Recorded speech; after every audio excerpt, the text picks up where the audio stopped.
নমস্কার বন্ধুরা।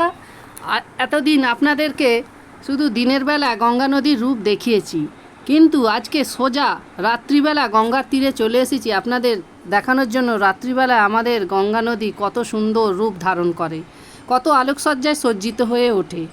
তারপরে তো আছেই আমাদের বাংলার ঐতিহ্যবাহী হাওড়া ব্রিজ, যেটা কলকাতা আর হাওড়ার মধ্যে যোগ সাধন করেছে।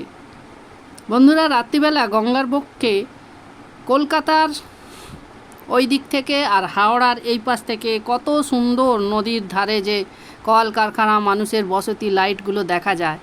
আর গঙ্গাবক্ষে লঞ্চ, বোট, এগুলো তো লাইট জ্বালিয়ে যায়, কত সুন্দর লাগছে দেখুন। এইবার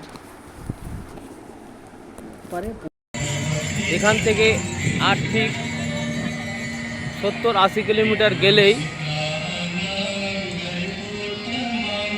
বঙ্গোপসাগরে এই গঙ্গা নদী মিশেছে, যেখানটা গঙ্গাসাগর নামেই পরিচিত। সবাই ওই গঙ্গা সাগরে স্নান করার জন্য যায়। এই পবিত্র গঙ্গা আর ভারতবর্ষের সর্ববৃহত্তম নদী হচ্ছে এই গঙ্গা নদী, পবিত্র গঙ্গা নদী। কেউ হুগলি নদী, কেউ বলে ভাগীরথী, কিন্তু আমরা একে পবিত্র গঙ্গা নদী বলি, কেননা এই জল মাথায় নিলে অনেক অশুদ্ধ মানুষ শুদ্ধ হয়ে যায়। হ্যাঁ বন্ধুরা, গঙ্গা বাবুঘাটে আপনারা এখন এই গঙ্গা আরতি দেখতে পাবেন।